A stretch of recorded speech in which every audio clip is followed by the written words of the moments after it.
8:46, welcome back on this Wellness Wednesday. Dementia affects millions of Americans, but new research shows exercise could play a big role in lowering that risk over time.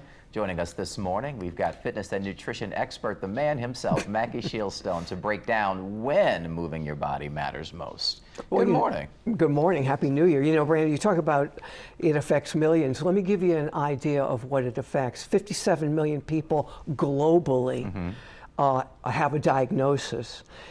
Every year, 10 million more people get a diagnosis.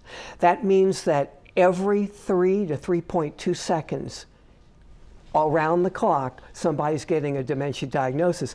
Number one risk is Alzheimer's and elevation of beta amyloid plaque. So now there's evolutionary science. The Framingham Heart Study begun in Framingham, Massachusetts in 1948.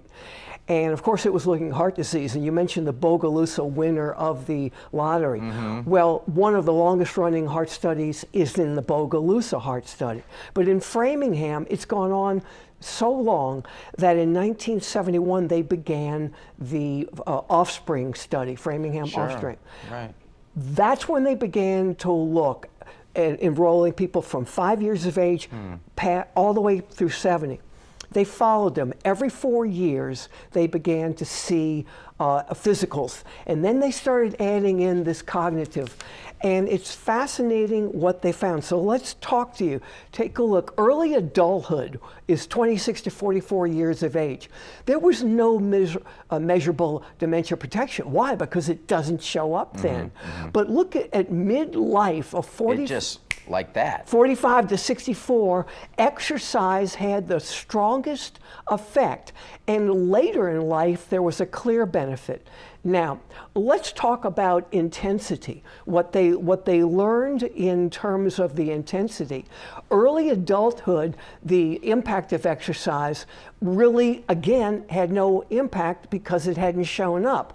But midlife, that 44 to 64 age group, there was a 35 to 40% reduction in dementia just from exercise to moderate and heavy. Moderate exercise would be don't break a sweat, don't huff and puff.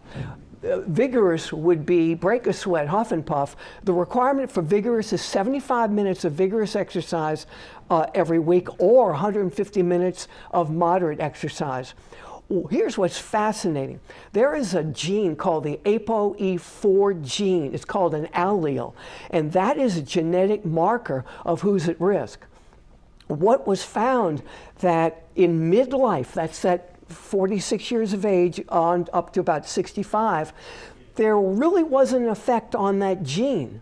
But fascinating was later in life, when you hit that 65 on, the exercise helped to attenuate, reduce the effect of the ApoE gene. So you would never expect that. And why exercise is important, because dementia, now medication, getting access to health care is hard to do, but everybody can go out and begin an exercise program. Now you have to ask yourself, why does the exercise have the impact on dementia? Well, number one, improves insulin sensitivity, reduces your risk of diabetes. The brain is the biggest user of glucose at rest, so it's improving blood flow. Inflammation. Inflammation is the kicker. Heart disease is basically inflammatory. What we know now, that you and I and we are all sitting here in a low-grade inflammation. And then the neurotropic effect is proteins that improve the neurons in the brain. All right, that's pretty interesting, good sir. You know that you got to start soon, start early, and you can see that it picks up quite quickly there once you get to that middle age. Impact So that's zone, really 45 years and plus. All right. Well, thank you, good sir. We do appreciate you breaking it down for us.